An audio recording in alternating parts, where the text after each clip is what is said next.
Hello, everyone. It's week 4, starting in week 4. You're about a third of the way through the class. It's a great job. Let me move the camera just a hair. I'm having a little bit of difficulty this morning, so I'm going to try to make this quick and get this done so we can get this going. The week should start to look familiar. You will have a weekly video. You'll have the chapter to read. You'll have the PowerPoint that can help you identify important points. You'll have the quizzes.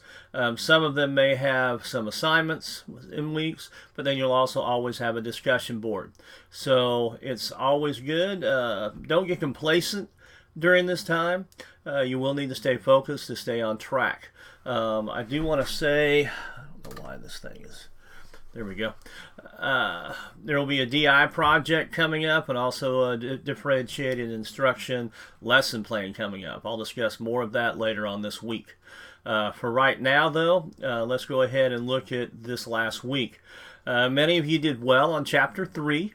The average on the quizzes was 8.43, with most of you getting a 9. Great job. Chapter 9, very similar to that. The average was 8.79, and most of you had 9s on that one too. So, great job. Keep up the great work. I hope that most of you also looked at the YouTube video on deaf culture in addition to the broadcast.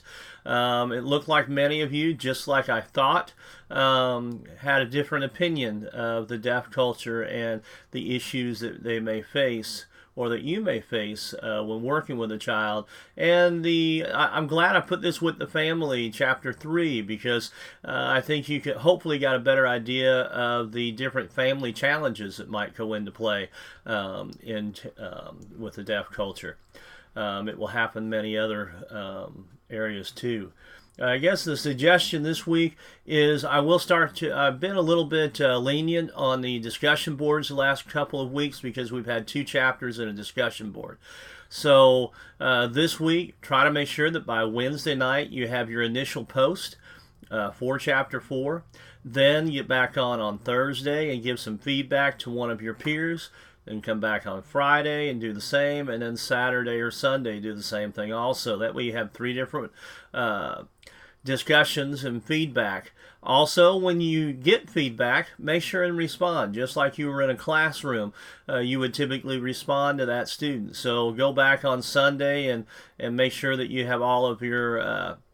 you've given some answers to some of your peers that have given you feedback on yours. So the other thing I'd like for you to do is make sure that you try to find people that haven't had any feedback on their posts. That way all of you get a chance to hear what somebody wants to say about your post. So try to look at that also as you're going through.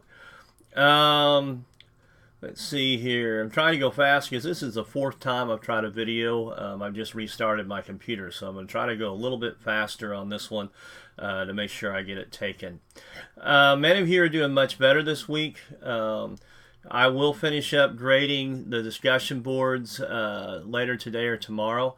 I did a lot of grading over the weekend, so most of you have it completed, and your grades are good, so that is good.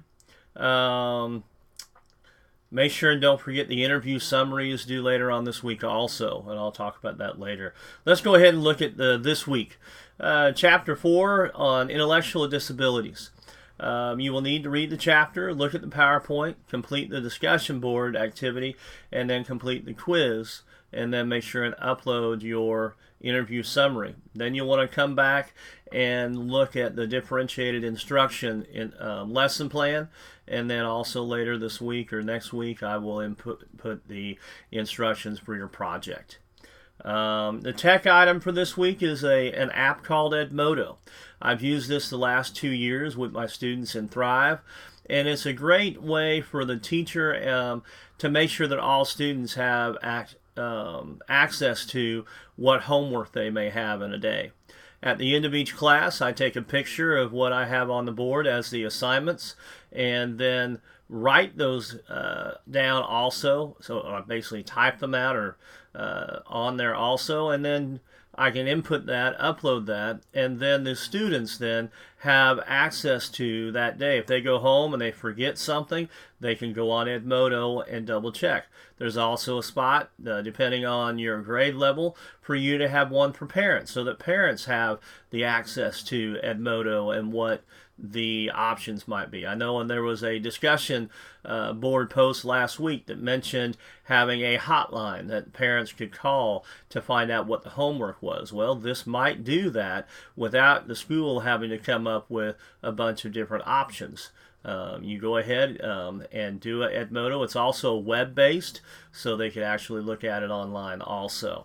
So that's my idea for this week. If you all are going in, it might be something that you want to bookmark that website so that as you get into teaching, you have some options already sitting there that you might want to try. Let's see.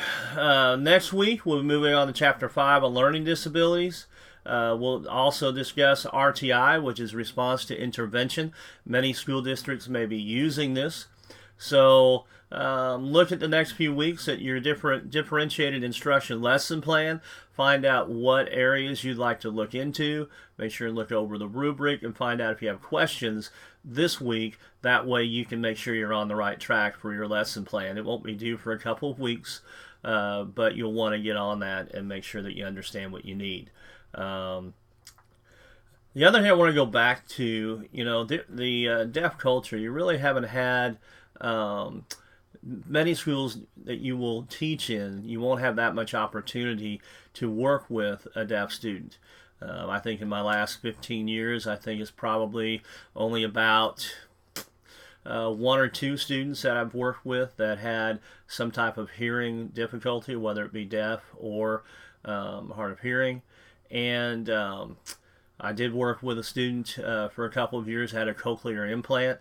And you'll notice you'll change your teaching style a little bit, which I think made me a better teacher. Their vocabulary is a little more limited, not as many vocabulary words that they know. This may have an interpreter in the classroom, which creates a little different look to your class also. But again, I think it makes all of us a better teacher when we find something different that we have to instruct a little differently. So again, just a little food for thought there. Let's see. Ending comment. I know the last few weeks have been hectic. I appreciate all of you giving it your all. Many of you are working long hours at school trying to earn money so you can come back to school and have some money. But yet also it's your summer and you want to have some time off from school too. And here you've taken this class that your teacher puts two chapters in 1 week. And I'm sorry about that. But now you're at the point where you're down to 1 chapter a week. So it should be a little bit easier for you. I want to have all of you give yourself a pat on the back. If I had you in class, I'd go along and do it myself. But a job well done. I have at the moment 7 A's, 4 B's, and 1 C out of 14 students. An excellent job. For those of you that aren't in these categories, then there's a lot of points left. Don't get discouraged. Make sure and ask questions. If you're not understanding why you're not getting all the points on discussion board, or you're having trouble getting the test answered and don't understand why you're having some problems there, give me an email. I can set up a time. We can talk via phone. We can do a Skype, whatever it may be. I want everybody to have a good class, a good experience in this class. For many of you, this will be the only class you get to take that involves learning more about students that have special needs. And I want you to have the best experience possible and learn as much as you can. For those of you that are special education majors, this will be the first one of many. But I want it to be a good foundation for the rest of your classes down the road. Let's see here. I've also had students that after this class changed their mind and wanted to go into special education. Special education is a great field. It's different every day. And I never left the class, never left the school building where I was always happier when I left. These students, they make you laugh, they make you smile. Makes you look at yourself a little differently because of all the difficulties and barriers that they may have seen in their life. And you're helping them through it again. And so anyway, have a great week. Remember to take some time for yourself. Go to the pool, go to the lake, or maybe just the park and kind of unwind a little bit and take some time. But anyway, I'll let you go now. If you have questions, make sure and email me, and I will respond back to you. I'll get on to the site probably back on Thursday morning and see how you all did on your initial posts, and we'll go from there. So have a great week, and I'll see you next week.